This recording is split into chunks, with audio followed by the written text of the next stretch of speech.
Hello and welcome to Good Games Well Played, episode 258. I'm Clint, aka JCM. With us this week is Isley, Nope. MSI, Hello. and here we are. We were out last week. We had some people who were sick and some people who were busy, so we just couldn't line it up. There wasn't too much to cover from last week. There was rumors that there's going to be like a big old Xbox bloodbath of developers being fired at the end of June.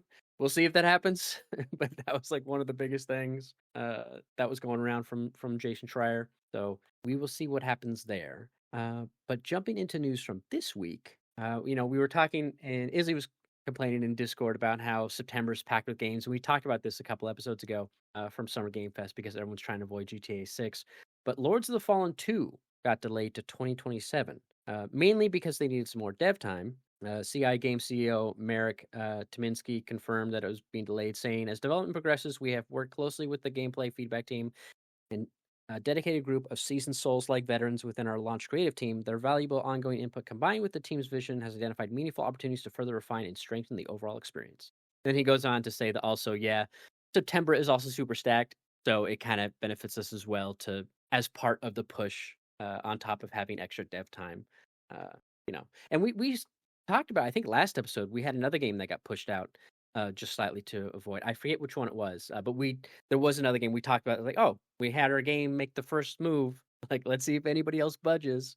And you figure if it's going to be anybody, it'll be the non-Sony Microsoft games and probably be smaller third-party teams who are pushing titles. So one less game. I don't know if you were playing Lords of the Fallen 2, obviously, but at Yeah, least one less game. I don't know. I've been back and forth on it. Like, the first one looked fine-ish, and the second one honestly does look better, but it's gonna have to land in like that perfect zone where it's like, oh, look, it's on sale and a streamer's playing it. I guess I'll pick this up. Like, strong maybe, not really a yes or a no, just a strong maybe. If it got really good reviews, like if it got like 9 out of 10s and 10 out of 10s and like people were like, this game's phenomenal, yes, I would be interested in picking it up. But I think this is one of those games where like if it gets a 6 or a 7, no, I've got too many other things.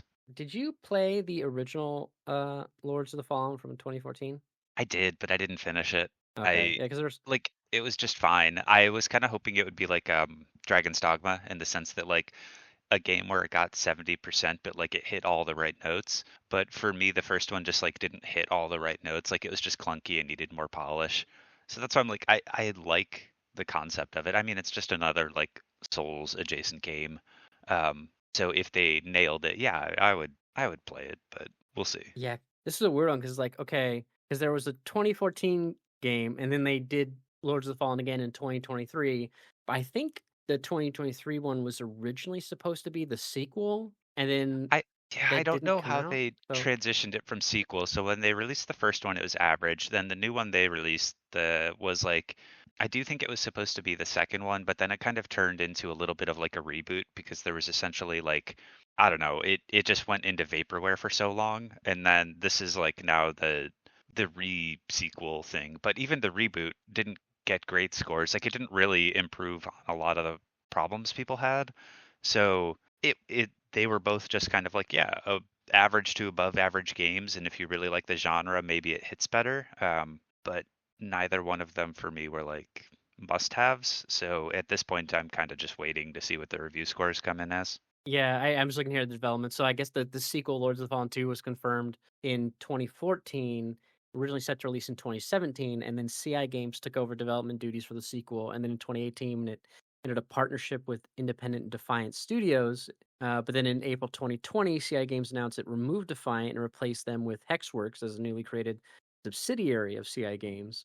And then the game was re-revealed in 2022 at Gamescom under the title The Lords of the Fallen, and was released on all systems as the game, and then it was just renamed to Lords of the Fallen when it released in 2023. So it's like such a weird. It was like it's a sequel, and then it gets delayed, and it's just like, oh, we're just gonna call it Lords of the Fallen. But yeah, Okay, that is the one that I was confused about because they said Lords of the Fallen 2, and I was like, wasn't there already a 2? And it hmm was because they made the game and then they made it again, but different, and just called it the same thing. yeah, I it's some remember that Xbox now. One type stuff. Yep. Yeah, Yeah. it just yeah. I remember because I'm like I didn't play Lords of the Fallen. I remember being I think I got like 6 and 7s. Apologies. In for review scores, and I was like, oh, and this was back when like this we obviously didn't have Elden Ring yet. we're not done with like the Souls games as they are now, but it's like I'm just not in the mood for like a Souls like in 2014. You know what I mean? So it's like okay, no, I'm good. I don't need to. I'll just stick with the normal Souls titles. And yeah, it's just like yeah, it was like an okay game, but yeah, I this is remember playing, I think maybe a demo for it, or I played like the original one, not like mhm. the remade but not one, and it was fine. I really liked the aesthetic of it, but yeah, kind of the same thing. I was like, I don't really know if I want to struggle through a Souls game that's just fine.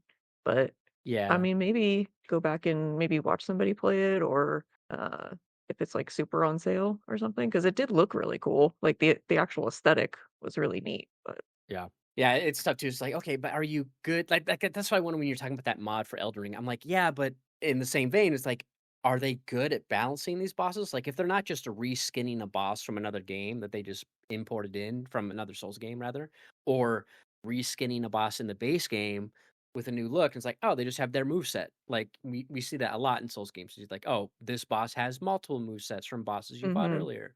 It's like, are they really good at balancing that stuff? You know what I mean? And same for like yeah, early making it Souls fun. likes. Yeah. Yeah. It's like Funny it. you bring that up because I watched somebody play a new boss in that Convergence mod yesterday, and it was so cool. Like it was like a manipulated model that was already in the game. It was like a skin of something put on another skeleton and like shrunk down or whatever, but it didn't look weird. It looked fine, like it was made that way. And the way that they did like the mechanics and stuff was super cool. So I was like, okay, these people just legit made a game out of Elden Ring. So I need to have this as soon as Elden Ring goes on sale. Mhm. Yeah. Yeah, because I mean, we see people like do stuff for like other games where they do like the London mod for Fallout, and it's like, okay, I could see how you do this because Fallout's like very overall very basic, but like Souls games are very technical. So I was like kind of hesitant, like how well do they balance this stuff? But yeah, it sounds like it could be pretty good. There are broken things in that game, but I mean, it's kind of the same with like the base Souls games. There is a combination of things in the game that exist that can make you a broken godlike being. And it's kind of the same thing in the Convergence mod. Like the person that I was watching, Dan Jones, the class that he like picked, he had a combination of like three skills and an ability or something like that that just made him kind of decimate a lot of things. But then he ran into this boss and it was like a legit Souls experience. It took him a few tries and it was really fun. It was just really cool. So it's like the balancing, it's more like to be fun, it feels like, to be like unique and interesting. But it's I mean, kinda same thing. You still have to be good at the game somewhat, at least. Yeah. Yeah, and I'm sure they obviously probably, tested as well, but, yeah, I feel like if all games do modded, yeah, they definitely I feel like a Souls game would be the toughest to balance appropriate especially because, we talk about a lot, like, Mhm. I'll probably get into it when I talk about Lies of P later, but, it's like, what boss or Mina, like, what boss might be hard for me might not be hard for you, so it's like when you balance out, "Oh, this Right. boss is good," it's like, "Okay, well, you might have a particular set of skills, Liam Neeson, so you might know how to do that boss because 'cause you're like, "Oh, I like using the OP magic I imported in the game." But yeah, it's Right. like so it's gotta be tough unless you got a group of friends who could at least, like, "I specialize in a bonk stick, so let me go at it. I do magic." So you have a nice wide variety of play styles. Anyways, moving along. Obviously, Hideo Kojima has that game OD coming out in partnership with Xbox, that horror game, and he was talking about in an interview how he has a special system designed to help people who get too scared so they can keep playing it. It's like a adaptive difficulty, but for fear. And he says, quote, I want Is it gonna detect how long I stand and stare down a hallway and be like, "I can't get over my survival instinct to go down this hallway that I know I'm gonna die in." yeah, I don't know. It says, quote, I wanted to go beyond the limit of scariness that other games had reached. It's a single player game, and I wanted to make it as scary as possible. But for those that might stop playing when it gets too scary, I've thought of a system that will allow them to keep going. I can't say much more because it'll give too much of a hint on that system, and I can get in trouble for saying too much. I don't know what he means by that. It's your game, brother. Like, what do you mean? Who's gonna you gonna punish yourself, Kojima? What the hell, Yeah, man? he's gonna go home and be like, "God damn it, why did I do that?" Yeah. God Lord. Yeah, it's crazy. But no, I'm curious because like, other games have done easy stuff like, oh, here's a chicken hat in Metal Gear Solid, you know what I mean? But I've also seen the inverse of where there's like a scary game, indie game that came out a while ago where like if you hooked up a heart monitor it would, if your heartbeat got higher, I think it would get even more scary. I'm like, he can't do that. Like, obviously, buy this piece of equipment I because it's gonna hate come. that. It's coming out on Xbox. But like you said, player feedback of you heard a scary noise in a room, you stand in the hallway too long because you're like, I don't want to go down there. So it's like, okay, does it start? You know how Twitch has like the emote celebrations where they go up the screen and like little balloons, whatever remote you pick for bits. Like he just does that with like rainbows or something, like happy music. Like how do you, like what do you do? Like if you stand I still really too like the long. thought I really like the thought that it's like like it's a horror game, it's dark, there's a dark hallway. If you stand there too long, the lights just come on, and it's like, "It's okay, there's nothing there, I actually." I I feel really like like the idea of lighting, yeah, lighting is the way they could control it because like you start reducing some of the tension if it's like, oh, you can actually start seeing around corners, or you can like raise the lighting levels, or I think like the sound effect of like you stop hearing the monster noises, and there's always the visual cues of like, when music is tense, you think you're around a monster, but then like when it goes back to the theme music, you're like maybe safe. So they could start eliminating some of those like subconscious cues that games do in the background. So you switch to like the more pleasant music, you raise the lighting levels, maybe like doors aren't locked and things like that. Like you could tweak stuff like that, I guess. So in Like 2008, there was a game from Free Radical Design called Haze. And the premise of that game was that the soldiers were taking a quote, like super soldier serum. And what it was doing was augmenting their reality. So all the horrors of war and war crimes they were committing, they didn't see it. So what if he had like a drug where it's like the main character, it's too scary. You inject yourself with the drug. And you know how they have like the bug arachnophobia modes in games? It's like now the scary monsters just look not scary and there's more colorful and it's like a temporary drug use thing that you could do or something that feels very Kojima. But then you'd have drug use in the game, but it's already a scary game, so it wouldn't matter. It's gonna be M anyways. that Um, that actually I reminds me, I don't remember what it was, if it was like a little friend swap game or what, but I was watching one of the streamers that I watch, he was playing something. I think it was that like pumpkin carving game that comes out during Halloween. That like is co-op or whatever. I don't know, it's hard to explain. But, there was, like, a haunted house thing in it, and there was, not non-scary mode, I guess, is what it was called, and it turned the model of the monster into, like, a cardboard cutout of a dog, and it just had, like, little barking noises. I want stuff like that.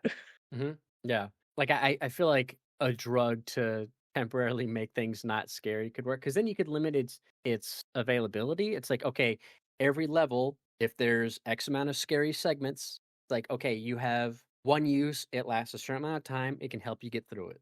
Like maybe that's it. Like I'm curious what he'll do, but that the drug bit I think would sounds like something Kojima would do. But are you gonna say something, Isley, earlier? Oh yeah, I feel like the drug bit, like it is something Kojima would do, but I feel like anything that's a game gimmick like that, in the back of my head, I would then start being like, who's a monster? Is this person a monster? Or is this person a monster? Like Well, anything if that's yeah. not that's like too obvious like that could have the opposite effect of if, now you're in like a thing type game and it's not necessarily less scary. Yeah, Yeah, I feel like visual cues and like lighting and sound design all being tweaked are like how it would have to be accomplished. Especially the sound. Sound is like the big subconscious like gamer brain indicator of I'm going into a scary area or not. If the sound design is normal, I'm like, oh, I'm just wandering around. It's no jump scares. It's just like exploration. And if the sound design gets weird, then I know something strange is about to happen. yeah, and it's very Beast of the Nation, the episode from Black Mirror as well. They do that and that, but they have like augmented eyes, so that's how they get around controlling those soldiers as well. But in this, like the OD, it seems like it's just going to be like not combat. Like Haze is very much like you're saying, not sure who you're shooting versus who you are. Like that's the point of Haze is like they're if you're killing civilians, you don't know you're doing that. You think everybody's a soldier, which is exactly what the Black Mirror episode was.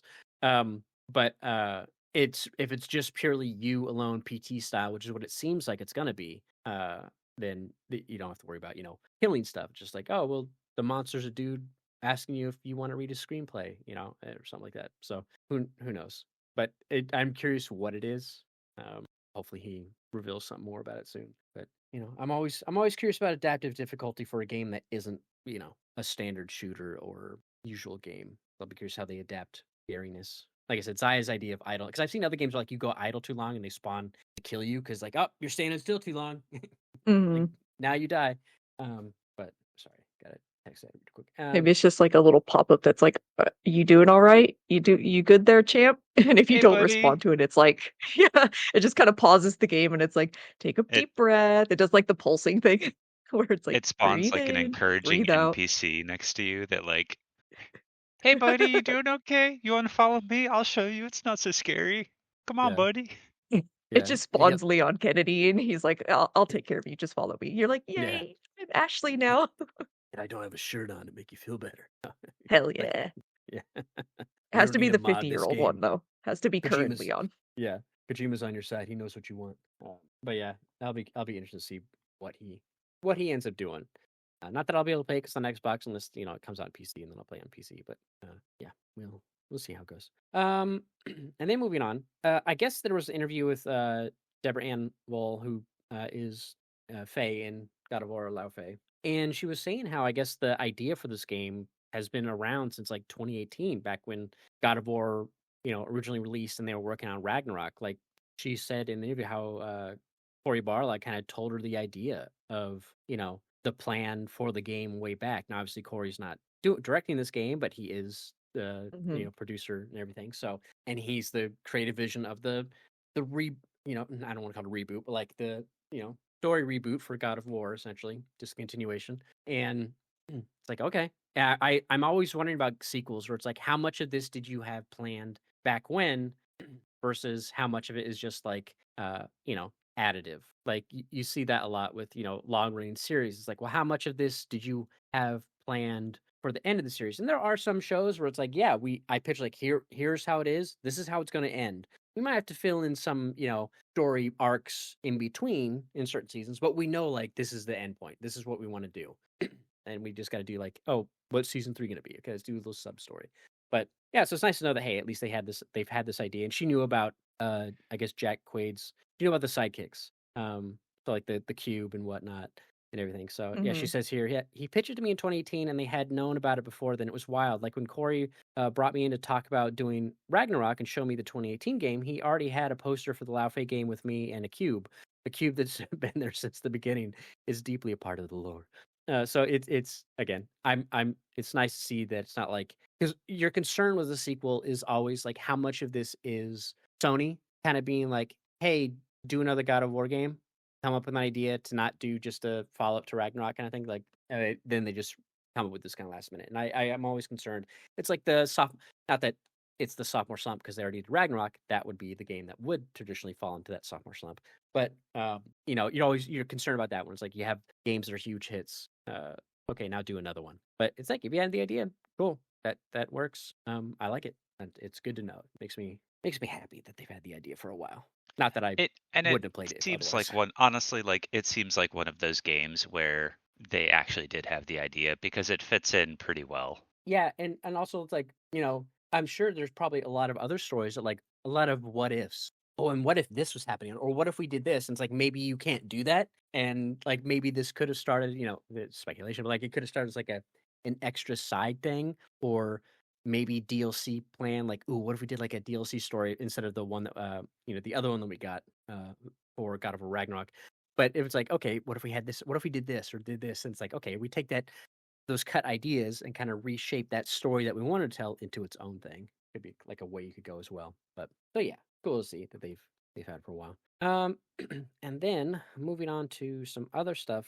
So there were concerns that Bungie would be hit with layoffs, and that's kind of confirmed by Sony announcing that they would have significant layoffs, and how most of the Destiny team and some of the Marathon team members would be being let go due to Destiny 2 falling short of expectations, and Marathon also not doing quite as well as they needed to. And this is something that I don't know why some people, when I listen to other podcasts, were kind of surprised about this. I mean, the writing I felt like has been on the wall for Bungie, because when Sony acquired Bungie back in the day, which wasn't that long ago, it was like what 2022 or something like that. The part of that deal was that they would operate independent, but the thought, or at least some unconfirmed kind of rumors about it, was that and behind the scenes stuff from folks who more in the know, was that a lot of that was, said on the expectation that they would be able to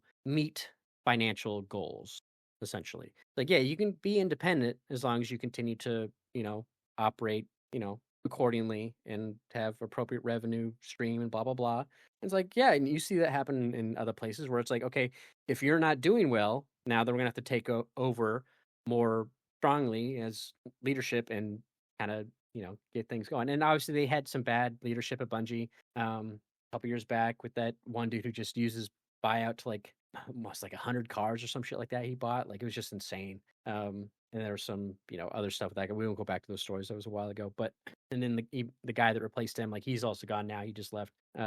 But so there's obviously some mismanagement. There was rumors that from folks who no longer worked at Bungie that management at the time had overinflated the growth estimates and performance of Bungie to incentivize Sony to acquire them back in the day. And Bungie has also struggled a long time since they started. Like even like so they make the original Marathon. They get acquired by Xbox to do Halo. They leave Xbox after a couple games because they want to be independent. But then they have to sign a 10-year deal with Activision for Destiny. They back out of that after 3 years and they go independent, and then they get acquired by Sony because the only reason you could acquire is obviously for the money, but maybe, help or what have you. So it's like this weird kind of ping Well, pong with yeah, Bungie. they've never. The thing with Bungie is like they've always had really good ideas, and they've always executed games like pretty well. Like they have great gunplay in their games, but yeah, they've bounced around a ton. The fact that they've gone like independent and then been bought out and independent bought out multiple times usually indicates like, oh, we have financial issues that we need to solve by not being independent anymore. Right. Uh, so like it's not exactly a surprise. And then I feel like I'm sorry, but I feel like everyone joked about it when Destiny 2 went from a trilogy to announcing essentially live service. And then Mm-hmm. I mean, even when Destiny 2 first launched, and they essentially walked back all of the improvements they made at the end of Destiny 1. And everyone was Yep. basically like, you guys spent years polishing Destiny 1. At the end of Destiny 1, people fucking loved where the game was at and the quality of life stuff. And then you don't start Destiny 2 with those same quality of life things. And instead, you walk back all the positive decisions that people loved about the first game. So instead of like adding on anything, you took it all back. And then you spend years getting Destiny 2 back up to where Destiny 1 was, and you don't progress the story, and you parcel out the story like bit by bit by bit. I feel like I was not surprised at all by this announcement, and it's unfortunate for them, but like not even remotely surprised by this. And it sucks for them because I do actually think they make great games. I just think that their management is super fucked up. They get way too much money to release the games that they're making. Like the fact that Destiny 2 had so much money poured into it for essentially becoming a live service game for 10 years that then didn't parcel out live service updates. Like they get the same amount of updates as No Man's Sky, which does it for free. Yeah. And I Like feel that's like, that's my comparison. Is they basically got the same amount of content as No Man's Sky, who does it for free and way cheap, like initial cheaper buy-in and free yeah. updates. I it also like, the Destiny 2 came out in September 2017. So it's been a long time. That's like almost 10 years. Uh, coming up on 9 years. So it's been out for a long time, which I feel like is a long time for a game like that. And like you said, that gets little bursts of content or an expansion or what have you. But that's just a long time for one game. And then it's also that's the year where battle royales really start to kick off. Like PUBG came out in March of that year. It didn't take off immediately, but eventually around April, May, and June, like it starts to snowball. Like every headline for that in 2017, every week was PUBG breaking Steam's concurrent player count. Every week it was that with PUBG. And then in September was also the launch. And now PUBG was only on PC. So by the time Destiny launches, it's like, okay, it's on consoles.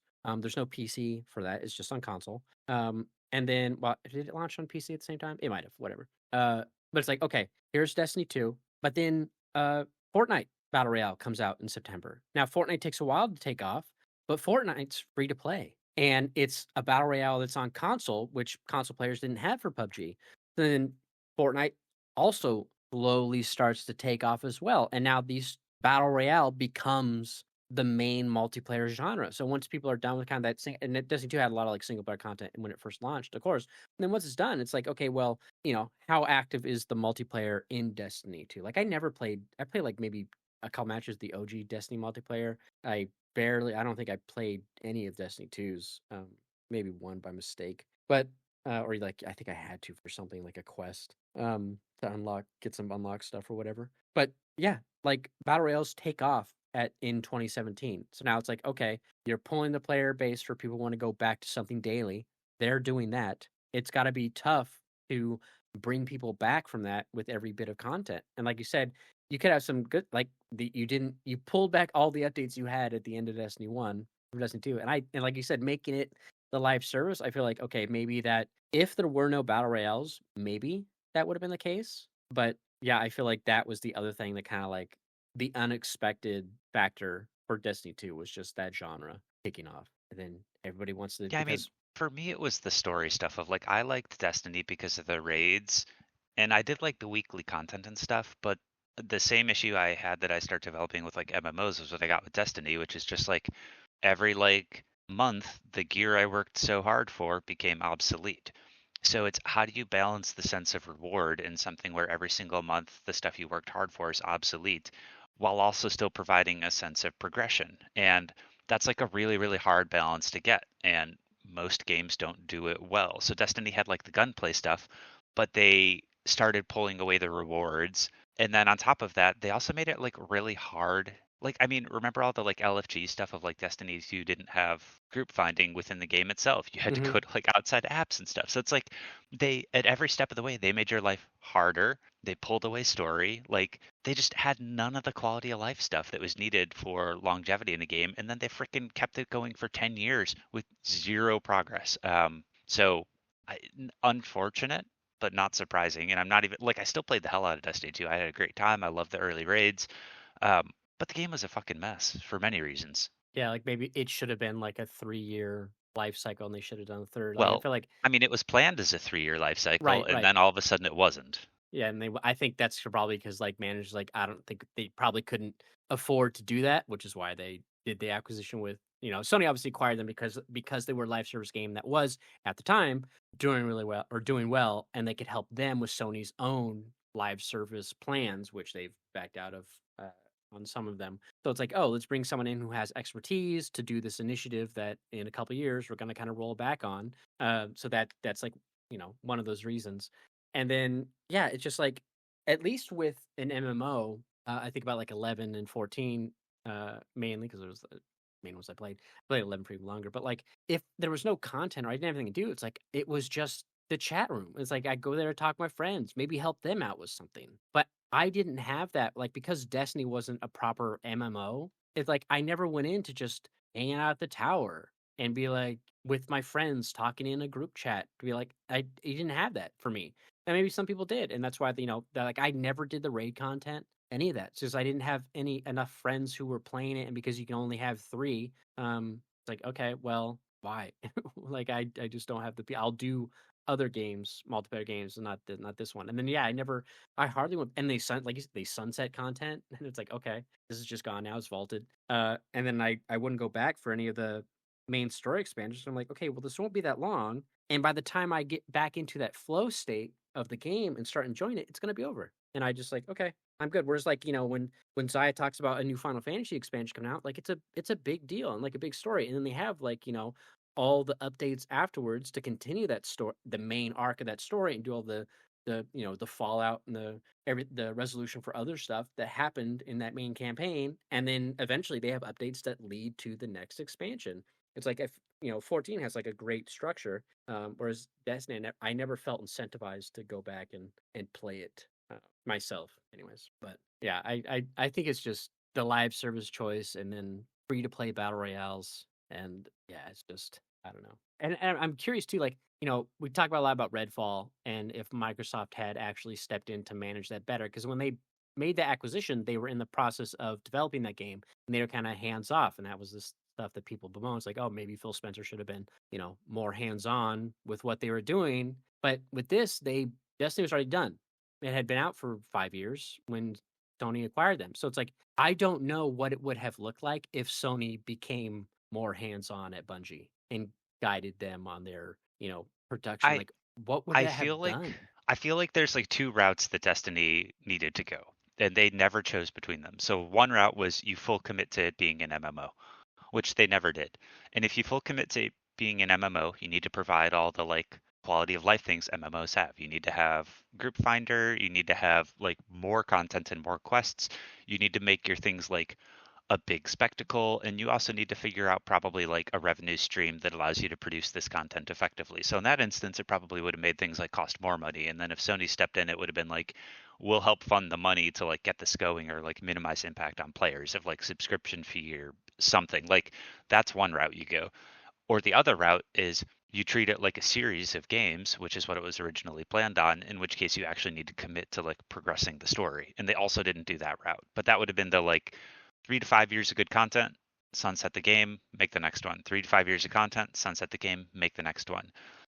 For me, it's just like that they constantly chose the in between and could never define the game because they, even in marketing speak, they would always talk like, oh, it's like a new thing. It's not an MMO. It's not like a normal game. It's a game that will live on as like a live service game. Like they constantly defined it using marketing speak, which every time you need to do that, it just tells me you don't actually know what the game is if you can't like elevator pitch it to someone and what it's meant to represent.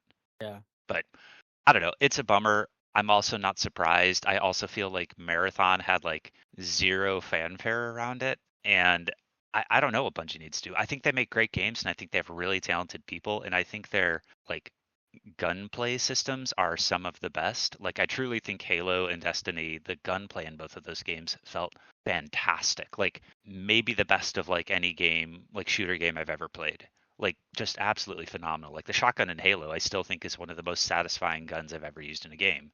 But they had they had nothing else to it aside from that.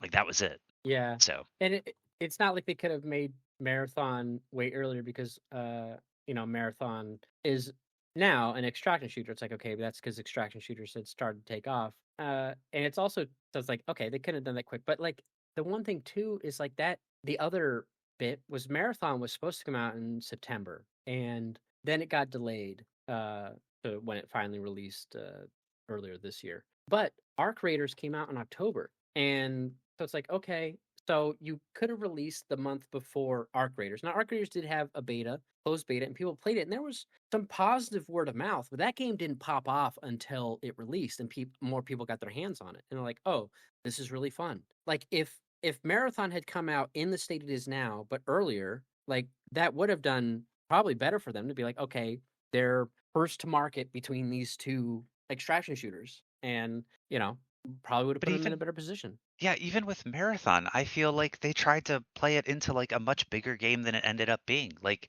I don't know. Yeah, They just seem yeah, to like want both of them to be these huge things. Like, Marathon's an extraction shooter that they wanted to be like, I don't know, like a live service extraction shooter that lasts for 10 plus years again. Like, I don't know what their game plan was with it. It seemed like a very simple bite-sized game that they wanted to be way bigger. yeah, and extraction shooters are still like that's even more niche than a game like Destiny. Like Destiny's not niche by by any means, but like extraction shooters are niche despite their popularity. And the only reason Arc Raiders is so big is because it's so casual. And it's like you don't have to fight; you can be friendly. And it's like so it's crazy to think that you're kind of putting all your eggs in one basket for Marathon when it's not a genre. Like had it been a battle royale, maybe, but it's like I don't know. It's kind of crazy that I feel like Marathon should like in a perfect world, if Destiny 2 would still be your main thing, or maybe you'd have Destiny 3 if you had changed your plans previously, and the Marathon would be like your sub game, like the little game you could support as another live service. Like here's some I content, here's mean, some balance updates, I but I hate to phrase it yeah, this way, but Marathon feels like if you wanted Destiny to be an MMO, Marathon should have been one of the updates to Destiny. Like yeah, that's almost what it like gives the impression of a smaller bite-sized game that's True. an update to Destiny. yeah, yeah. It's rough, and especially because they had like I think like 800 people back in the day. 850 staff or Oh, something in he just 2024. chime in with true. She's like, well, you can't do more because Michael's in the back teaching someone how to craft in Pee Wee. So like, I gotta wait for the perfect. I gotta wait to drop my true.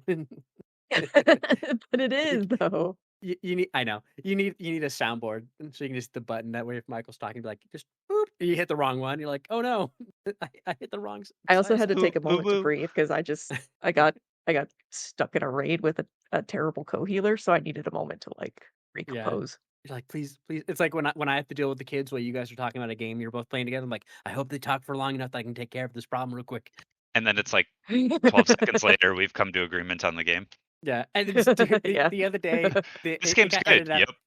It got edited out of the It episode, is. but like I muted myself for I forget why, like I coughed or I did something, so I muted myself real quick and I forgot to unmute, and then I was like talking through the rest of a story we were talking about and then into another story, and I said something expecting Zai to respond and there was nothing. I was like, oh my god, I was muted for like the last 12 minutes.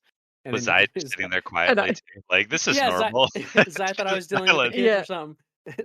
because And then I I was think like, I was oh shit. talking and then you didn't chime in, so I was like, uh-oh, he had to go deal with the kid or whatever. So I was like, I'll just chill.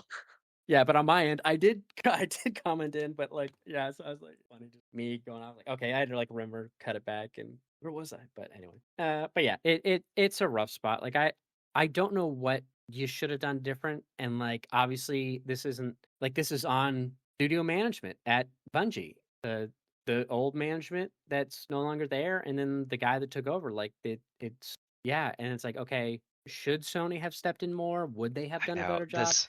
I This don't one know, probably truly not. feels like a studio management thing. Like Bungie fucked itself. It also seems like maybe this just wasn't the I mean, when they signed that deal with Activision for 10-year like deal for Destiny, it's like that even at the time I was like, that's crazy. There's like no to think that your IP is going to go for 10 years.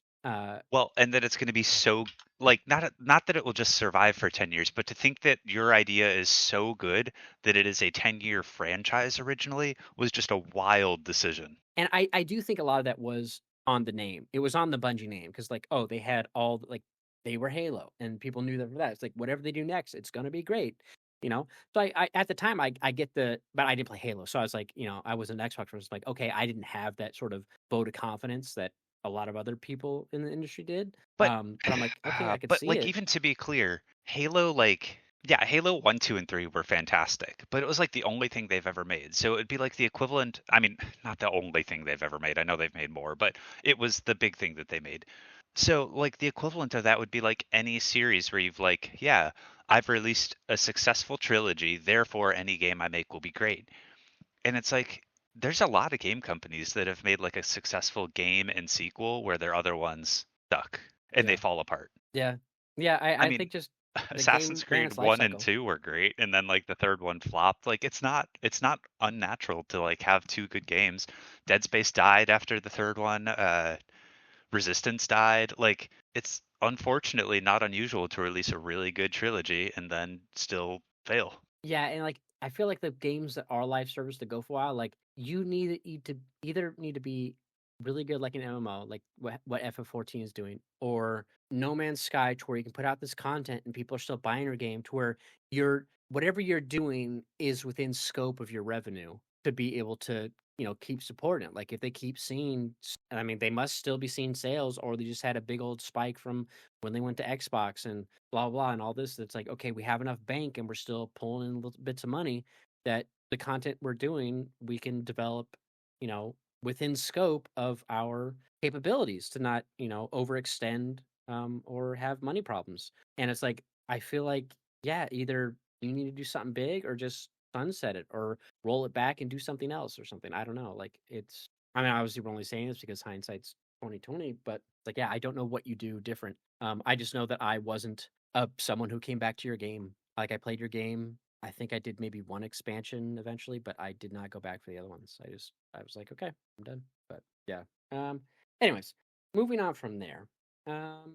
We did have Microsoft announce a price hike for their consoles. And also they are Price hike discontinuing and a really the interesting marketing statement. yeah, Hmm. they're discontinuing their 2 terabyte model as well. But the Xbox Series S, which was their cheapest entry-level console, the lower end version, the 512 gigabyte one is going from 400 to 500. The 1 terabyte is going from 450 to 600. The Xbox Series X 1 terabyte digital is going from 600 to 750, and the regular Series X with the disk drive is going 650 to 800. And what's crazy, like in their announcement, they didn't even list the old price. They just listed there's a new price starting in August. Like they didn't say what the old one was. It's like it's such a huge price jump because they've already done one, and so has Nintendo. Like Nintendo announced theirs. I think it's about happening in September, and then Sony has also done it. And it's like if Xbox is doing this, Sony's going to be right Yeah. around the corner doing one as well. So they're $200 more expensive than it was on release, which is wild to me. And yeah, Sony's probably going to be doing one soon as well, and Nintendo is, so it's like not unique, unfortunately. Like I fully expect it to be coming. The crazy part to me was that when asked about the price, their statement was to suggest financing an Xbox. Like it, Mm-hmm. he responded back saying like, well, you can always finance an Xbox and pay as you go or use pay later Layaway. for it. And I was just like, this is a wild statement to make. Like, who the fuck says this? Why would you say that? Why would you say our console is so expensive that you need to use layaway or financing to pay for it? Yeah, team up with Klarna. Yeah, I was into someone else like if they still plan to release their next console, the Helix, in 2027, it's like watch them do some sort of phone plan where you buy the phone and you pay it off over 2 years by dividing those payments up each month on top of your phone. So it's like you get Game Pass and then you pay an extra $30 a month every month as part of paying off your console in that 2-year contract or something like that. Like that they could not everybody has it. Like you're financing your console through your Game Pass. But yeah, it's crazy. And what's nuts is I God, didn't I even wish that think didn't about it. sound like a real thing, but it does. Yeah. What someone pointed out and I didn't even consider is that this effect, like I said, happens in starting on August 1st, and I'm like, okay, but if Sony also does this, someone's like, if Sony waits until after GTA 6 comes out, then everyone's gonna buy. Anybody who doesn't have a current console will probably buy the PS5 to play GTA because it will potentially be, a cheaper option. So it's like kind of God, you're crazy. right. That's kind of brilliant. And they'll Yeah, probably still do a price increase, but you're right that they could just like wait a month and a half. yeah, if they can manage waiting, it's like and just eat it. It's like they'll probably make it up eventually in just the set if they have enough. But some retailers are saying like there is a console shortage currently. So I'm like, okay, maybe not. Maybe they did have a low sales month, but like one of the lowest historically, both consoles, and that's obviously because of the price hikes. But yeah, if they can wait, I feel like they could get a potential, big spike. So we'll see what happens. What's really annoying though is like in the What's really article, annoying is the inflation. well, so they're like, oh, there's a deal on these consoles. So you can go like Walmart and you can save like 28% or go to Target and save 28%. And I'm like, but it's 28% against the new price that isn't even in effect yet. So what the fuck are you talking about? It's like I they say, saw oh, a Amazon, not on Amazon Prime Day, a Woot sale, which is still Amazon anyways, for the new Switch 2. That was like marketed as 30% off, but it was 30% off a future higher price that brought it to like $20 below the current price if I bought it today. And I was just like, I hate that. I was like, this is yeah, insane. You are saving me $20 and claiming it's 30% off. yeah, I forget what I was watching like a YouTube video breaking down like sales prices and how companies can manipulate them. And like one of the things was like a company can list the sales price against a price that they think a product could be the market value of a product could be in the future. Like the price does not exist, but they're able to price the sale against a value they quote think could happen at some time in the future. And I was like, what the fuck is this bullshit, man? But yeah, seeing the ad for Walmart being like, oh, you save 20% against the $800 price if you buy it. You're still technically buying it cheaper at $573 versus the $650 for the 1 terabyte.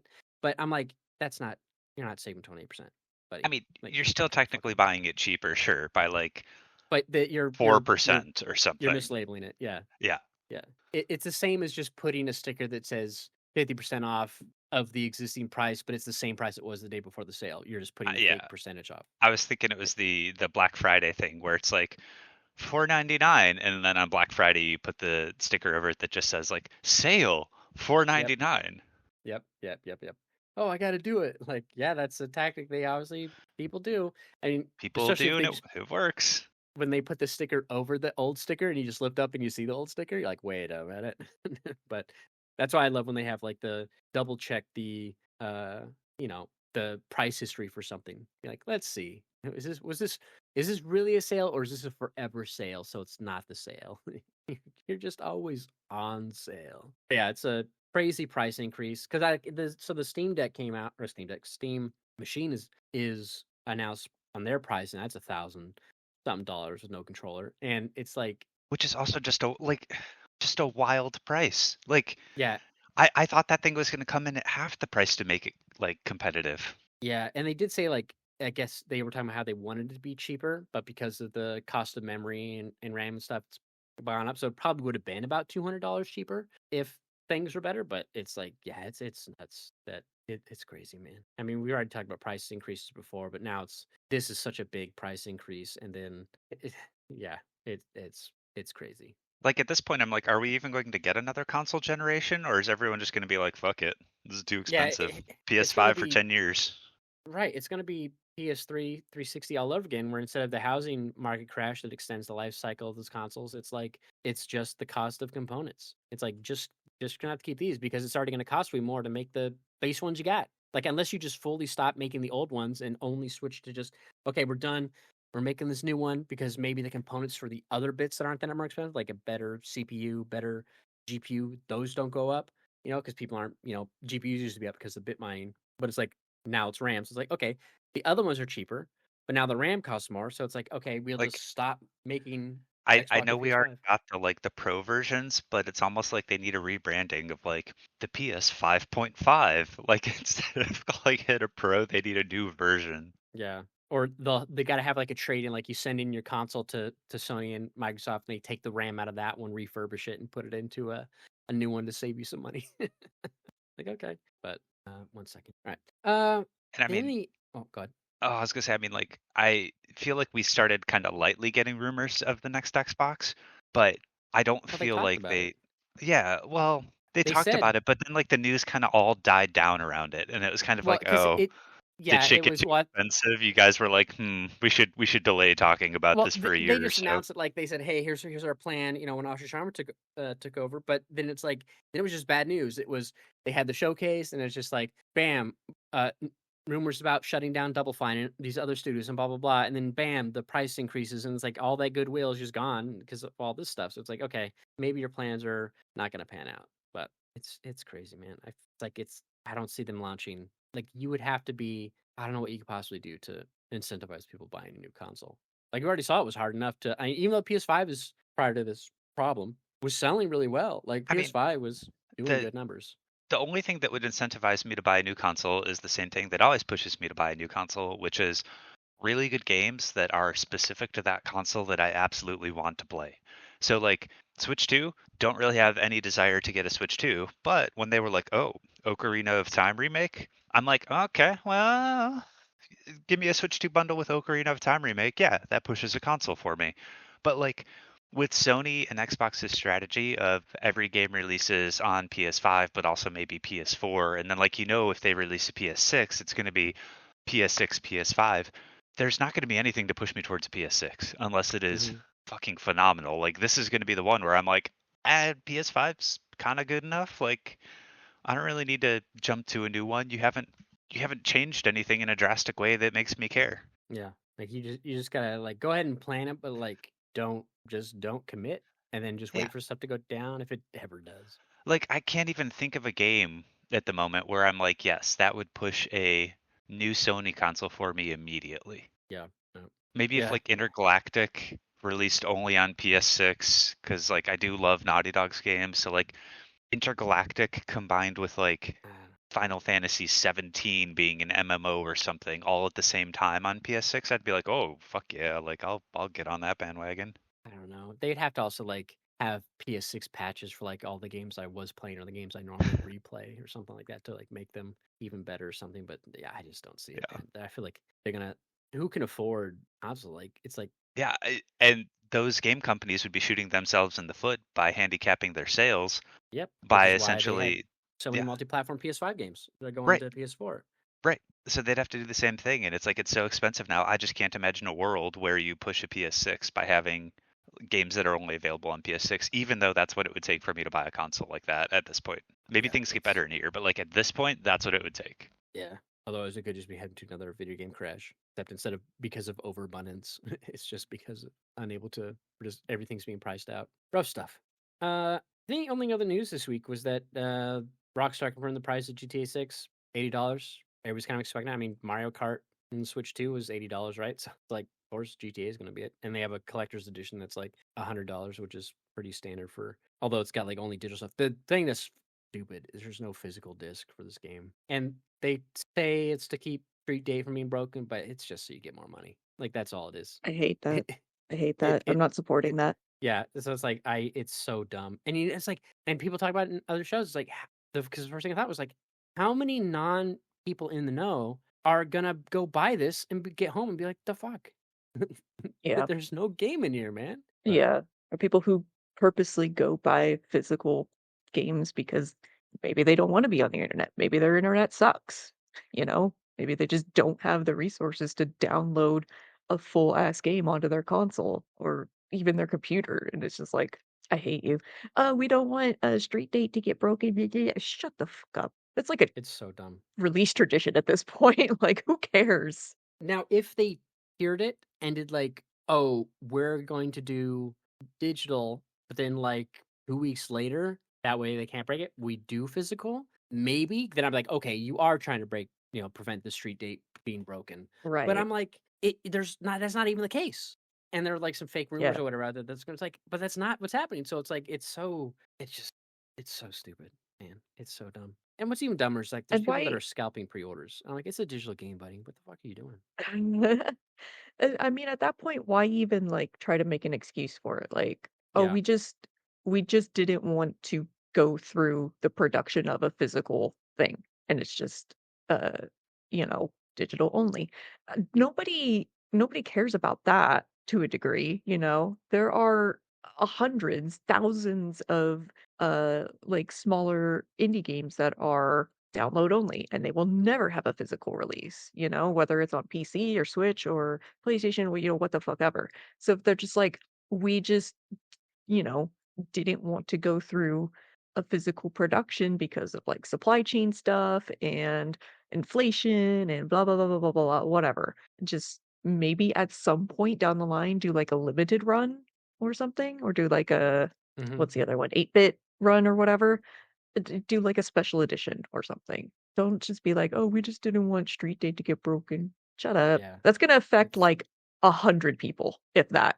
yeah. It's so stupid, but crazy stuff.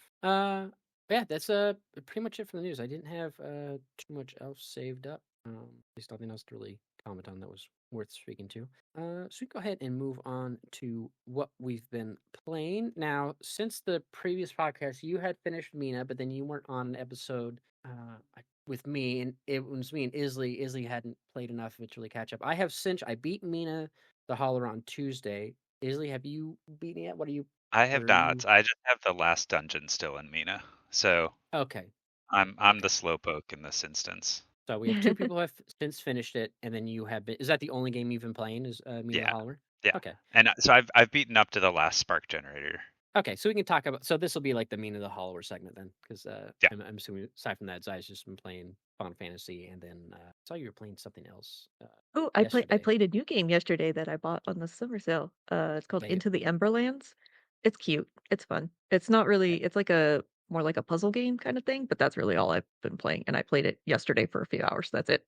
How was that game? Pretty good. It's fun. Yeah. I'm actually, it was on my wish list for a really long time. And I was kind of like, I don't know if I'm really in the mood to play something like that necessarily, but because yesterday I wasn't doing anything, I was just sitting in my chair Hmm. reading, which is what I could do at any time or point in my apartment. So I was like, okay, I'll go on my, because the summer sale's on, I'll go on my wish list, and anything that's under $5 I'll buy. So I Nice. got I got 3 games so far. I don't even remember one was Gordlitz, which is kind of like an idle game almost. So I didn't play that one. I got Into the Emberlands, and the other one I don't even remember what I bought. But Into the Emberlands is like, it's kind of like a roguelite type game, but the whole point of it is like the world's been corrupted by this miasma, and the only thing that can keep the miasma at bay is this little like flame, and you have like a little lantern, but the lantern only is effective for a certain amount of tiles or steps. So it kind of turns into like a roguelite puzzle game where you have to go out and get resources and rescue villagers to build up your little town, your little village, and like save the world from the miasma. But you can only go a certain amount of tiles before the miasma closes in on you, and then you have to start over. You lose all the resources that you've gathered and stuff. But the progress on the town carries over every time. And you can unlock new characters that have like not really like abilities, but they usually come with like an item that kind of gives you a boost on your next run type of thing. So it's like there's no combat or anything in it. You literally just have like an axe and a pickaxe, and it's like go farm wood, go farm stone. You need to go find your little people. And as you're going out, you can get more flame either by finding some of the little lost souls, or there's just kind of bits of flame that you can go and pick up. So it's like you can go out very far and sustain yourself, but if you don't have enough to get back, you kind of lose that run. So it's kind of like a little bit of puzzle element to it too. And it's just literally the only control is like left clicking. That's it. That's all you can do. So it's gonna be, I think it's gonna be a really good like second screen kind of game, or just something I can like take my laptop somewhere, like work or just out and just kind of like pick away at it little thing. It's pretty fun, but it's pretty tough now. I think just because I'm too greedy and I go out really, really far and I'm like, yeah, I got a lot of stuff. And then I have 15 flame to get back to my base that's 30 flame away. And I'm like, oops, I fucked up. But Yeah. it's fun. It's very cute too. It has a very cute art style. And one of the things that kind of sold me on it almost immediately, obviously it was, 70% off or whatever, but I'm also going to go buy another one that the studio did. I guess they had a lot of community feedback where people were like, "Oh, I wish I could redecorate my little base, my little town, because it's all kind of just preset and it just grows as you level the base and you get resources and everything like that." And the dev team was like, "Well, we're not going to do that. But what our artists have done is we've created a little like desktop companion type of game where it has all of the assets of the game and you can just build your own little island if you want." And it just kind of like sits as like an idle game on your desktop, and your little people that are in the main game, they'll just go out and collect resources while you're doing other things, and they'll come back and you can build more stuff, and they're literally like, we're not going to do it in the main game. Maybe it would just not work very well because of the way that the border of the little village works to restore your flame, but it's like, but we'll go ahead and do this other thing instead, because this is literally what you asked for, is just a game where you can make your own little island with our assets. I Mhm. thought that was such a cute idea. So I was like, I think I'm gonna go, once I'm further into this game, I think I'm just gonna go buy that too, because it's like $4, just not even on sale. And I'll have a little island that hangs out on my laptop and just is very cute and fun. So I like shit like that. Nice. Good to hear. Uh, It's fun. yeah, we've all well, you and I finished Mina, and then Izzy is following. So how I guess well, Izzy will be the so you said you had the one generator left, so you lit up all the other ones essentially. You just have to go back to Yes, the correct. thing. Okay. All right. What I guess we had, because we haven't really talked, because we couldn't talk last week because you didn't play it, so I couldn't really speak to. Yeah, I think I was the slow one playing this game because I You were got sick for like a distracted week. by, well, I was sick and then I got distracted by God, what other game even came out? You're busy What was I playing playing. instead? I can't even remember at this point. Sorrows? Yeah, Okay. because I was We were slow playing. playing that too, and JCM was Yeah. like, "What the fuck, man?" Yeah, I beat you to that one, so we couldn't talk about that. Like, and then you finally beat. That's right. You finally finished it, and we talked about that the last time we out. Yeah. So how you like Mina? I like Mina a lot. So it took me a while to get into it. I didn't love the like first dungeon or two. I Which ones The did you do? like the first dungeon or First? two. Well, I guess I did the first dungeon I did was the graveyard, and then the second one was I did Septemberg. That was the September? Pumpkin Mm, Man one, right? Yeah, I did that. yeah. So Carving Man. yeah, Carving Man and the I graveyard didn't were the like first two those. ones I did, and Alright. it didn't really click for me like until I got to the third one I did, which was the swamp. Um, I Hell yeah, Knox Bayou. I started enjoying it as soon as I got more trinkets and abilities, but when I was limited with Yeah. trinkets and abilities at the start, I didn't really like it. So for me, it was like it clicked once I had flexibility with builds, but until I had flexibility with builds, it did not click. But I really liked it. I thought the combat was pretty fun. Uh, I thought the art style was fantastic. I think the world is like fun to explore, and there's lots of like random cool little things that I enjoyed. So like I solid game. Really really enjoyed it.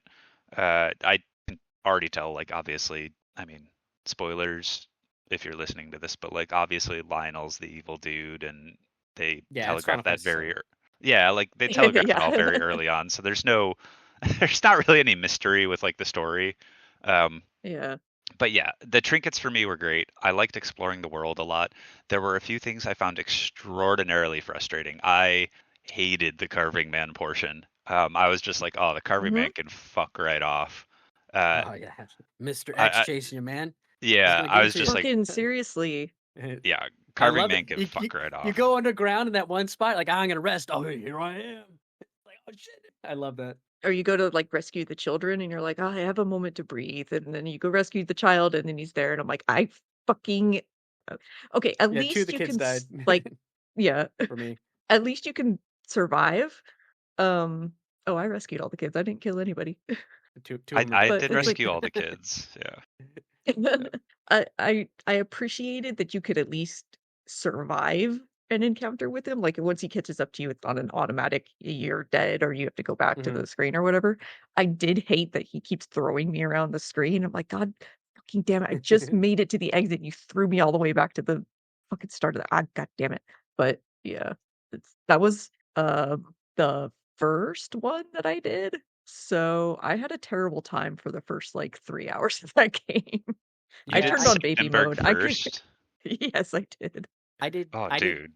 I went left, and then Yeah. I went to Knox's Bayou, and I beat the alligator first go, and then I went to September, and I beat the house, the Baba Yaga house first go, Mhm. and then I got to Carving Man, and I was like, and there was also some other guys, some big dudes you fight, whatever, who are just normal enemies, but they're like, you do a side quest, and the dude fights you. Yeah. And then I got to Carving Man, I was like, oh, this is like the first boss that's actually like putting up a challenge. I'm like, damn, okay, and I like fought the guy a couple times. I didn't find the boss of Carving Man to be frustrating. I thought, like, as a boss fight, he was fine. What I specifically hated was running from him screen to screen, and it was mostly because, like, he'd like dash at me from off screen and does so much damage that it just Mhm. got annoying for me. So Yeah. like it wasn't that it was hard, it was just like randomly getting hit from off screen and then just being like, "Oh, I gotta fucking do this again." Like it just got tiring after a while. Yeah, Yeah. I never had an issue running for me. Like I was just running, it's like it's fine. The toughest part in that section is the wind. The bit where you're up top and you're running along the single tile, and those dudes are throwing cabbages at you, and the wind's blowing, and you have the knockback. It's like I hated that. Was like the hardest section of the game for me. I was like, Yeah. this fucking section, man. But No, the luckily, with the wind that's was like it. really fucking annoying. That's actually in I was mistaken. That's actually in that area's in Knox's Bayou, because it has the best song in the game for me. So it's like, okay, at least the music is great here. So I keep dying in this wind section here, even though there's also wind in the other section too. The whole like left side of the map's all windy for some reason. But is that the getting knocked back in the when you're high up and falling down is like, oh my god, it's like enough. Toughest boss is just trying not to get hit while you're jumping on the wind. But The toughest boss is always gravity. yeah. Truly. Yeah, there's some did you so there was one part that one segment in the what's that called? It's the mirror place. Starts with an A. There's that one bit where it's like, oh, you have to fall down, you go up, you fall down the pits to land in areas and you have to hit like the two switches. And the left side you fall just make sure you go fall in the corner, you ride the platform, you fall down, you land in the area where the switch is, you hit it. And the right, it's like you can't do that. And I didn't realize that there was another switch that hit the this thing to open up a door to let it a little mushroom thing out so you can or the little plant thing out so you can pop on it and jump on to the get the switch. So I was like, because I saw the Yup. line, but the line was going to where the pipe is that you come out of. So in my mind, it was like also it connected to that thing. I was like, but you open this up by going down, popping out of them. But also the way the switch was decorative didn't make it didn't have an emboss. Like if you ever see it like it text that's beveled and embossed, like you can see it has a shadow. It's like a shadow below it to show that this item is up. And the other switches all have that, but they don't have any decorations. But because this had decorations on it, it didn't look like it looked like it was depressed. And so and I was like, okay, I don't need to hit the button. It's already hit because that's how it looks. And then later I was like, I just happened to be like, well, let's just go here. And I went over there and I hit. I'm like, oh my God, the button does work. And does it? And I'm like, you know what this needs? Because earlier when I was playing it, I was like, it needs like the conveyor belt needs like it's something I can pop on. Like that, it feels like I understood what needed to happen. But I didn't realize like, oh, I hit the switch that opens up a door so the conveyor belt drops a guy out and I can time all my shit. And I figured that out later. But like that was like the one part in the game where I got like stuck and like what. And the only times I got lost would be like I'll be in an area, but I'll be talking, so I might glance at chat, but I like scrolled the screen too quick, and it's like, oh, the way I go, I just go down and like there's another path. But because it's pixelated, I wasn't paying attention really with the art style. But yeah, that was like the one bit that was like man, there's this section. I don't think Isley's done it yet since he's but there's this one I was doing these spheres, man. Zai knows what I'm talking about, but it was so obnoxious. And I kept trying to use the inner tube or like the floaty that would help you like, oh, if you fall in the pit, you bounce out, you Yeah. still take half damage, but it saves you. I'm like, yeah, but I'm still Mhm. taking damage. So it's like it's not super great. Right. And like you Hey, can jump good. I was gonna say I used that in the desert area because I was getting frustrated by like the beach area, Bone Beach, and it was like Mhm. useful there just because it gives you like a little bit of extra distance. But yeah, I mean, I didn't use that too frequently. Yeah. And then you can jump over these orb things, but it's like pixel perfect. And I'm like, I fucking can't. I'm over it. But there's a charm or trinket that and I don't know if they're permanent, but it spawns two spiderwebs, two tiles worth of spiderwebs below you. So you can walk off the Yeah. edge and it's like and I'm like, what? Because I was like, I was wondering, cause I didn't have it. And I was wondering like what Oh. other like I because I forget what happened. I looked up something about Mina when I was at the end of the game because I was curious about I was looking up if there were. I was like, are there two upgrades for the weapons? Because I'm like, there's two slots when you go to the vendor. Or is it just like I was like, is it? Are there two? I'm like, I don't know. I guess so. I like Googled it, whatever. So then me because I did that, YouTube starts feeding me the, hey, here's a short about traversal, and it's like it's kind of, and I'm like, oh well, this is all about early game stuff. I'm curious, like, oh, here's how you know, travel gaps and blah blah. You can use the bike, you can use the umbrella, you can use the fly that carries you, blah blah. You can get the move quicker. I'm like, yeah, all the shit I know. And it's like, you could use the web one. I was like, web one? And I was like, where the hell I a trinket I didn't get? Because I was like, I had so many trinkets. I was like, how did I missed one? And it's like, oh, okay. But I never went back and got it. I just powered through that fucking segment. But yeah, I like the game overall. Wish I could talk about the final boss. But I like the game It's overall and what I've played thus far. I just felt like the first two dungeons were kind of like frustrating for me, and once I got past that, I liked it a lot more. yeah, I hear that a lot from the people. beginning of the Like game is brutal. yeah, before you finally get some stuff that really can. Yeah.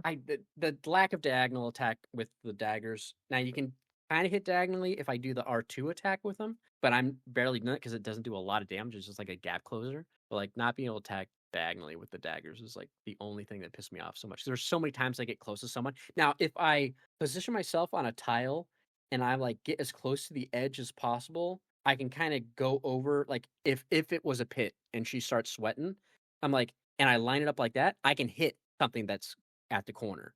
Like I did that in the segment when you're being chased by the carving man and there's the wind blowing and there's all these like bushes you have to break. But there's the lightning rods. So I'm like, oh, if I stand here, I can hit the thing and not have to worry about falling in the pit and blah blah. But like anytime I try to do that when I'm attacking enemies, like it never worked. And I'd always just swing, swing, swing, three misses. I'm like, God damn it, I Mhm. hate these guys. But yeah, that's I wish I could attack diagonal. That's the one thing that would make it better. That's why I Yeah, used so the gun. mostly because I was like, I just need to get a few swipes in to get my bullets back, and then I just gun. Yeah, yeah. I thought about switching, but I'm like, I have trouble switching weapons later on. I hate True. that when you find a weapon, it makes you equip that weapon. I'm like, don't do that. It's so annoying. Oh, you found this. I'm like, I never used the whip, man. This is so late in the game. Why did you I make did me hate use it? that. Like, I wish everything else, it's like, oh, you found a new trinket. Do you want to equip this trinket? And I'd be like, yes or no. But the weapons, it's like, oh, you found this weapon. You definitely want to equip this weapon, don't you? You got the shield. You want to use that? No, I don't You want got to the use coffin. it. You sure you don't want to use the coffin? And I'm like, maybe, but Yeah. no.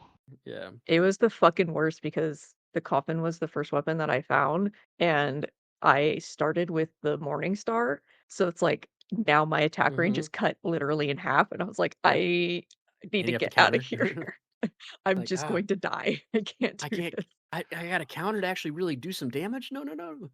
Well, and when I got the coffin, it was, I don't know if you find the coffin in the same spot for all of them, but it was in the crow area. And I was just like, there's so many enemies here. Like, You're on top of the house. Yep. And it's like, yeah, I'm like, Yeah. there are so many enemies, and you are taking away the weapon that I'm familiar with. yeah, it's so Yeah, annoying. that's why I just straight up died. I was like, forget it. Just take me back to my burrow, please. Yeah. And I never got that one. I never went back to look for that one, the wall burrow that you talked about, Isaiah. I was like, Oh yeah. oh man, that sounds. I got to a segment like, oh, it would be really good here. Oh, But I did find that one. yeah, I didn't Walboro find was that one. pretty That's another one helpful. that you can use to get over like big pits, especially if you Yeah. pair it with the trinket that lets you be underground longer. You can get over like Oh, you the can skip longer a on the lot ground of is so good. yeah, you can skip a lot of puzzle things. I found a lot of well, a couple at least of like the little you go down in the into the burrow and it's a little maybe like platforming puzzle or whatever. And I went into one of them and I was just like, I can just go to the treasure. I don't have to go around because I can get over this gigantic pit. Yeah. Yeah, I like when I got to the ice segment, I had the shoes where you just walk on ice just fine. I'm like, oh, I Yeah, guess I don't have to worry about the stuff here. I just walk. yeah. But I did take them off for bit just to experience like what they want it to be like. I didn't talk to like I was wondering like how do I get to the top right area? And I was like the cairn or whatever they call it, stars of the sea. Like how do I get there? And then I kept like looking at the map and like, okay, there must be a way, so like going around, which is how I found the headpiece for the cemetery, like because I kept trying to go up. And then I was Hmm. like going this one path and I go up this crazy platforming section with these dumb ropes, and then it's like, oh, it's just a chest with a 500-point gem. I'm like, God damn it! I was like, this is such a waste. And then you told me it was the train. And I know Yeah. there's an NPC that wants money, and I give it to him, some homeless guy. He's like, oh, I can finally, and he even says like, I can finally take a ticket to go to Zone, but I didn't interpret that as the only way to get there. But I think there is another NPC that says that because I was talking to another small streamer. I was like, did you get the train naturally, or did you? I was like, oh, they're like, oh, there's an NPC that said something about it, and then I did level Hmm. up the train, so I was like, okay, so I must have just I didn't talk to every So NPC there was. I will say the train part was weird for me, specifically because, like, obviously you have to donate, but I was surprised that the fast travel. So the two fast travel things I've basically found are like the mirrors for fast travel and the train for fast travel. And I was surprised Yeah. that for me, both of them essentially come at the end of the game. Like, there's not really fast travel until you beat most of the game. And Hmm. I'd be curious, well, for me at least, and I'd be curious if most people just did the 10,000 for the train immediately, because I feel like the gameplay with everything, like, it's a hard enough game that giving up 10,000 bones from Right. leveling up to do the train at the start is probably like a non-starter for most people. Yeah. Yeah. Yeah, especially where I was like, I wouldn't have like if I had just been stuck there long enough, I'd probably like, okay, the only thing I can do is level up or get enough bones to donate to the train, which would have helped me get to where I needed to go. But it's like because I was streaming it, I didn't want to waste that time, and I also don't have that kind of time anymore just to wander around aimlessly. So that's why I had I was like, is there? Because I was like, is there something I'm missing? And blah blah. And so I was like, just do the train. I was like, okay, that's fine, easy Yeah. enough. Yeah, because I was like, I I yeah. I was gonna say I ended up doing the train right after I did September because I was like, if this is my only means of escaping an area that I'm furious with, I'm just gonna go ahead and do it. So I Mhm. just every single bone that I managed to get at one point, I just poured it at the train, and that's where I saw like, oh, you can't go to this station because you haven't found it yet. You can't go here. Oh, but you can go here. I was like, oh, okay. I guess But that's a place I'm gonna go. was there like a Yeah. benefit to doing the train early though? Like, I feel like it doesn't super help with much. Okay, also I do have one other question. Do you have the ability to explore the world after you beat the final boss, or is the final boss a point of no return? Final boss is a point of no return, Yeah. but it saves before the final boss, and then you also get like a new game plus type of thing. And Yeah, I So it's knew there like was you New can Game go back. Plus. there's also they do, I won't spoil it, but there's like unique things about each tier of New Game Plus. Yeah. So which I thought like, oh, like I looked up like, okay, what's different? I was like, oh, that's interesting, but I'm not gonna do it. But much in the way that like, Starfield has a unique New Game Plus. I'm probably not gonna do it for Mina. But yeah, there's no return. I was gonna say, did you guys figure out how to get the treasure in the gorilla shop in the swamp? Yeah. The ones that are you have to steal his ladder. Yeah, you hmm have to. How do you? I never went back. Like some guy was talking. I remember NBC's like, "Some blah blah, steal the ladder, this and that." I was like, but I never went back there because that was like again the first zone I went to, so I never went back once I got more stuff. What do you? If How do you you go? What do you do? if you buy one of his items on one side, you can just Right. sneak around the back. Like you He take go because he takes so from the long. no, because Yeah. he just doesn't notice you if you're on one side. Right. But well, he takes forever to climb up his like I bought No, one no, no. thing and it took like Yeah, you don't do it while he's getting an item. You Yeah. move oh the ladder. You buy like the leftmost item is what I did, and then Yeah. he leaves the okay. ladder there, and then you just go around the Yeah, right yeah, yeah. side, and there's like a Okay. puzzle or whatever. Yeah. You go in the back, and he just Yeah, yeah, yeah. doesn't see you when you go get it. Okay, because Yeah. I the only thing I bought that I wanted was in the middle, so the ladder was always behind him. I never considered buying anything else. So it must have been left or right initially, and then he moved it to get the middle item, and then I didn't consider the fact that, oh, I have to buy something. I thought there was like, oh, now I have a trinket or I can do something. So I could never get the ladder. And I was like, okay. I just never considered buying anything else. So I never went back to I went back once, but I was like, I don't know what to do. Like whatever. Yeah. 'Cause I And knew then yeah. I I mean What was in the I found box? like bones and things. I think it was just like a jewel upgrade maybe. Oh, that's Like yeah. I think max jewel upgrades, and then if you take the ladder outside, there's like the bone stone shards and stuff that you can find. So it's nothing like I don't remember anything critical that you get, but if you figured it out, it was like nice bonuses or nice shortcuts essentially. Okay. Yeah. Yeah, I There know about I was like, "Ah, is what is it?" one there is one place in the like very first screen of the bayou from when you come down like south of Septemberg. That's like one of those soul doors. You can only get to it with that ladder. At least that's the only way I could figure out. So you have to like get the ladder all the way back to the beginning screen Yes. by like throwing it and figuring out like how to I just kept throwing it in the water basically and getting it piece by piece there eventually. Yep. But that was like the only thing that I was like, okay, this is very clearly the point of getting the ladder is to actually take it through this whole little gauntlet so that you could get up to this soul door. Yeah, I agree. Mhm. I did that one, and I can't remember. I thought that was just maybe it was like a trinket upgrade or something, but It's probably just a trinket. I don't even remember what it was. So it clearly wasn't like, oh, you need to do this to get a trinket or something. yeah, So I I don't think it remember was it just being something something crazy. helpful, but yeah. I did have trouble finding I think Bone Beach was the one that I like struggled to find where you had to Yes, like it took me hours to get there. I could not figure it out. it like Oh, how to get to the Bone Beach? yeah, because it like Yeah. the fountain points, where you're supposed to go. And I'm Mhm. like, all right, I see what you're pointing at. I still have no idea how to get further south.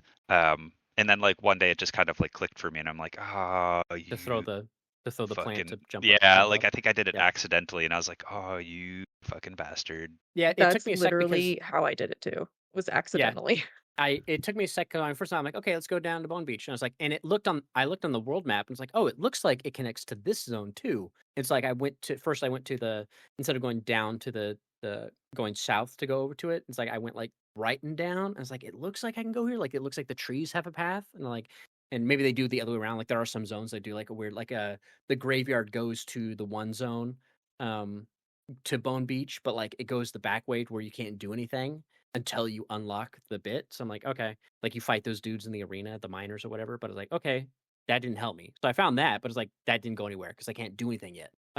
And then I went back and then when I went to that zone, and I was like, it took me a second. I was like, oh, I'll go down. Maybe it's all the way back to Bone at the start, and I go right, and it's like, well, they do have that thing there. Oh, it does have one of these. Okay, then I went looped double around, pushed the floaty thing, and then got over. But yeah, that one did take me a sec.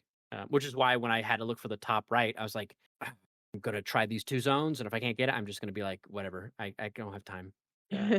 But yeah, My it's a just I don't know if I just got, like, hyper focused on that screen on, like, the other way to go, but I just did not process that there was something at the bottom of the screen that was like, "Hey, just a hint, if you know, do this," the little jumpy the thing that you can, like, jump over, the pattern or whatever, and I was just like, "How do I get up on this fucking area? I don't know," and then I did it on accident, and I was so angry.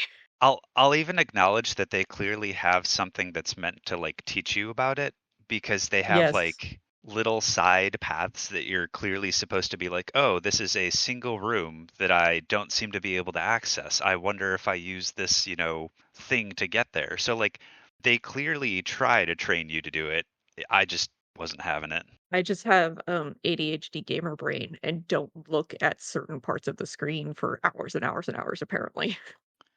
Well, Just part of did the not detail of connect the that this screen, screen is, like, the upper part of the screen that I'm trying to get to, and my brain was just like, "These are 2 separate universes, you can't connect these."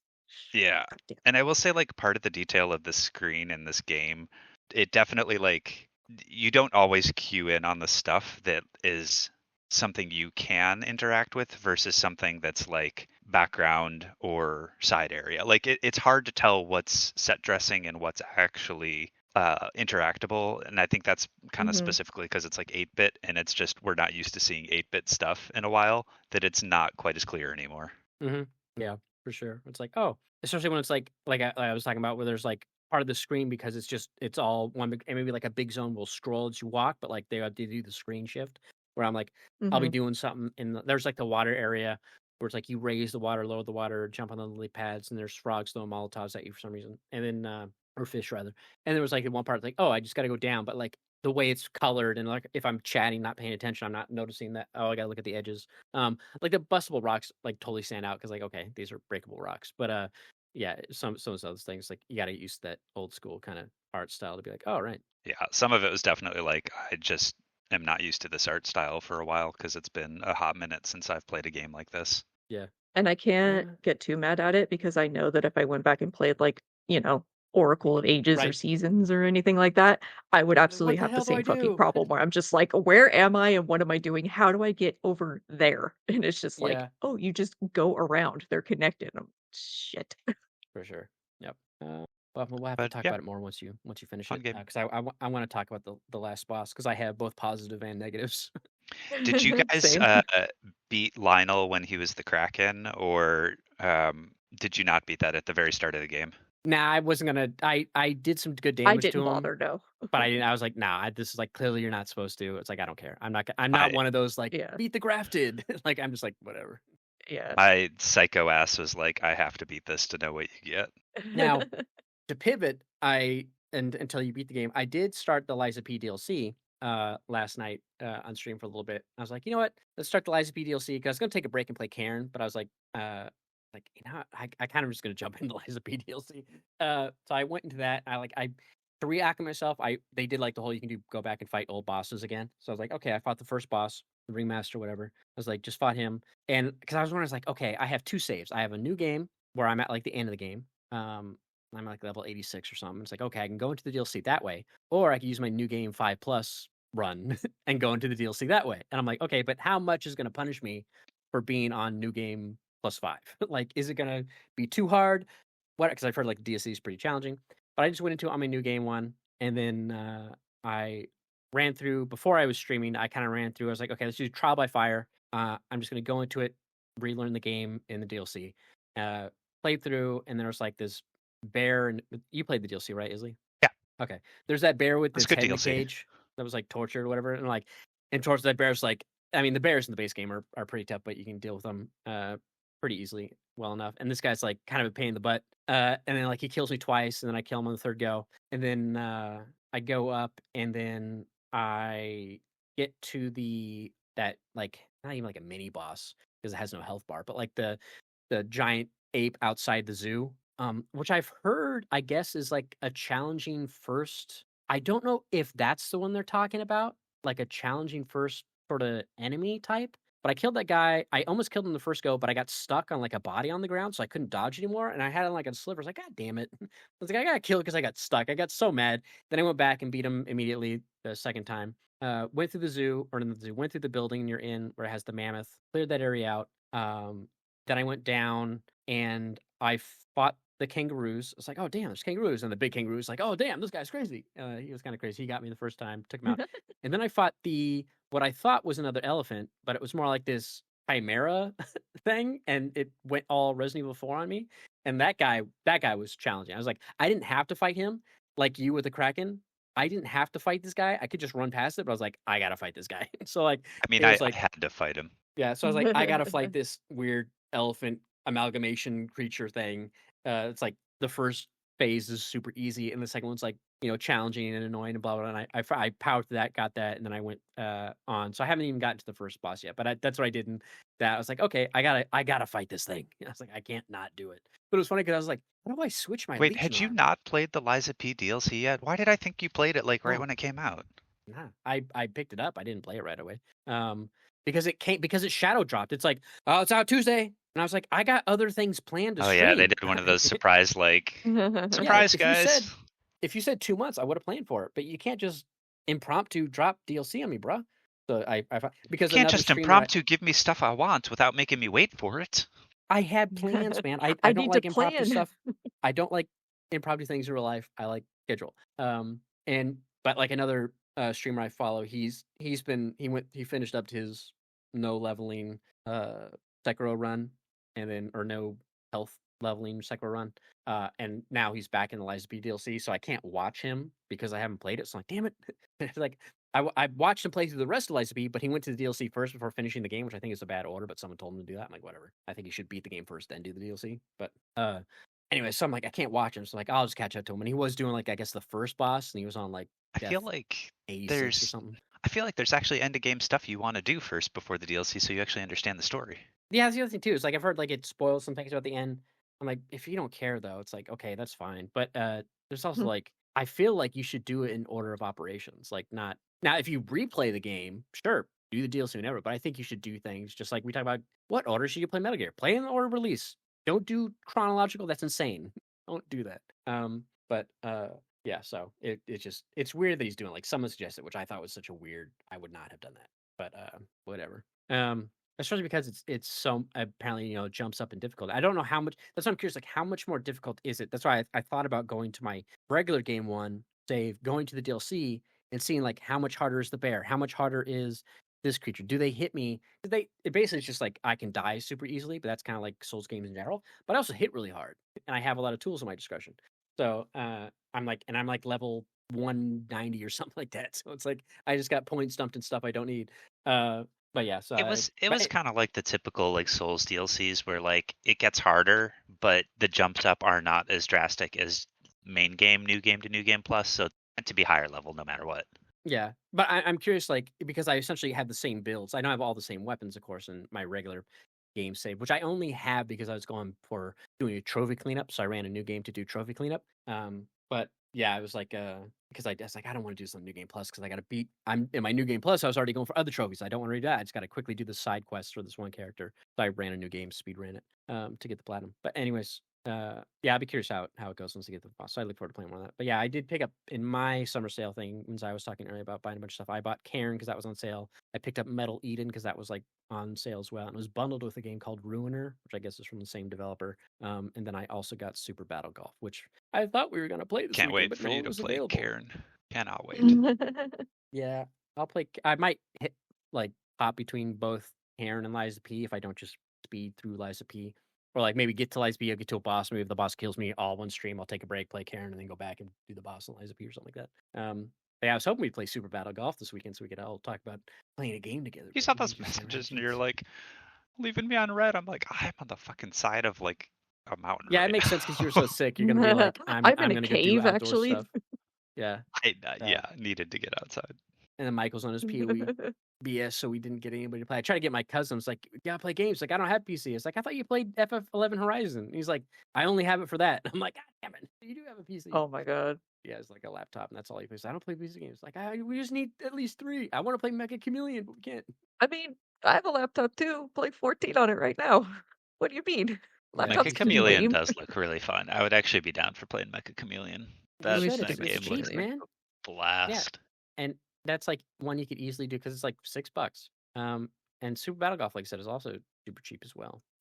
But how much is Super Battle Golf? It's on sale right now for $6 as well. Otherwise, normally it's $8, 550 or 560. Sorry, is what it's on sale for. I was just thinking, I was like, why didn't I pick that up when I was doing my scroll to sale? It's because it was over my $5 limit. Stupid. That's funny. I'll go Ah, buy 60 cents over. I can't do it. it.